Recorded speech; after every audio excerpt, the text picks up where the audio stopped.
Diego aqui, boa tarde. 24 horas depois também da partida, um pouco menos, ainda se continua falando do lance, da grande polêmica do fim do jogo, do gol que foi anulado, depois validado e anulado de novo. De que forma isso incomoda vocês ou não incomoda? Porque existe uma chance real do Fluminense pedir o cancelamento dessa partida. Hoje a gente vai ter daqui a pouco uma entrevista coletiva lá novamente do presidente, então possivelmente teremos alguma atualização sobre isso. Isso pode atrapalhar o Flamengo de alguma forma, essa coisa da polêmica que não termina, ou isso não incomoda vocês? Como é que vocês estão enxergando isso agora, passadas as emoções do jogo? Não, de maneira nenhuma incomoda e nem vai incomodar, né? Eu acho que nós hoje e talvez nos próximos dias as pessoas irão discutir de uma decisão acertada.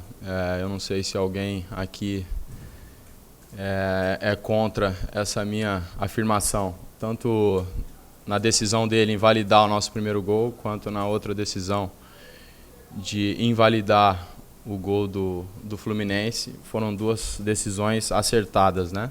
E nós comprovamos isso depois conferindo através dos vídeos. Agora, a maneira como tudo aconteceu foi sim tumultuada, graças, né, à pressão dos jogadores, que os jogadores do Fluminense fizeram em cima do Bandeira, gerando aí, iniciando toda essa confusão, e depois a reação da nossa equipe também,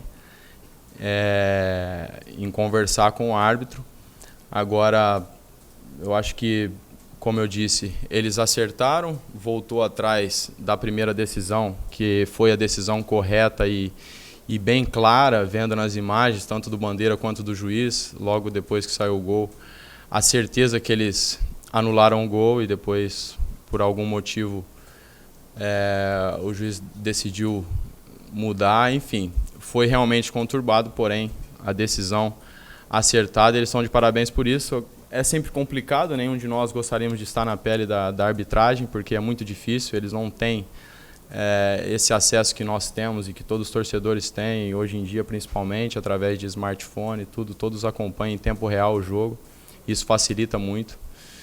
E foi uma decisão muito difícil para eles, mas foram felizes em conseguir. O Fluminense, é claro, pode até de alguma forma querer conturbar, mas eles já viveram isso e sabem como é que é naquela partida contra o Figueirense, quando eles ganharam de 3-2 e o Figueirense fez o 3-3, acabou voltando atrás, teve essa suspeita também de interferência.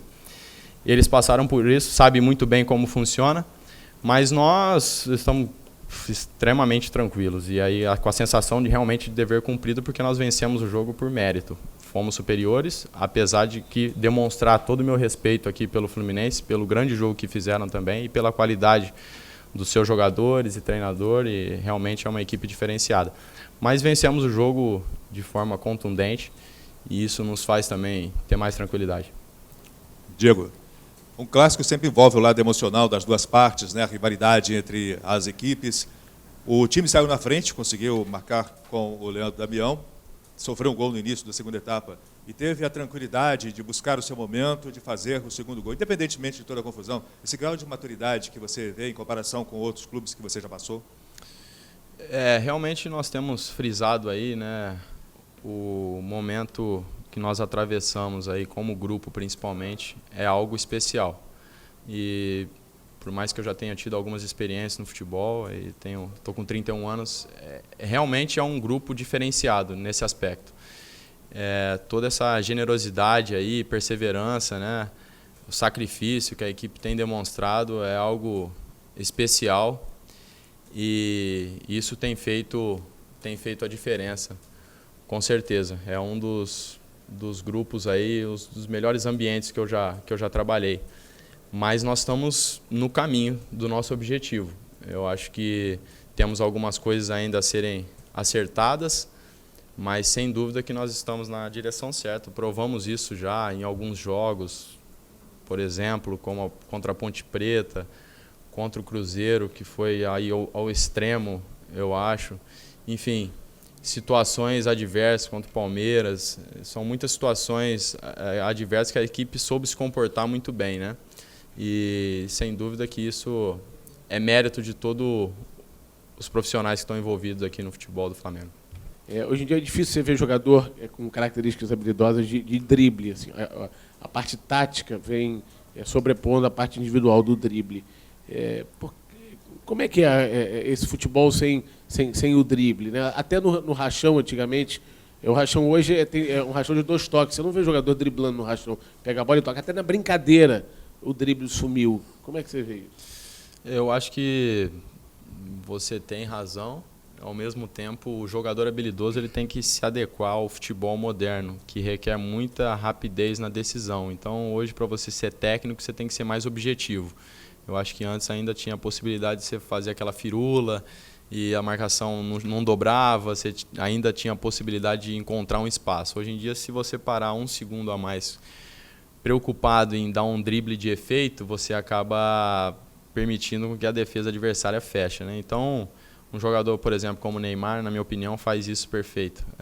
Ele tem a alegria, ele demonstra essa habilidade e ousadia sem perder a eficiência, né? Então, eu acho que o futebol realmente evoluiu para essa direção.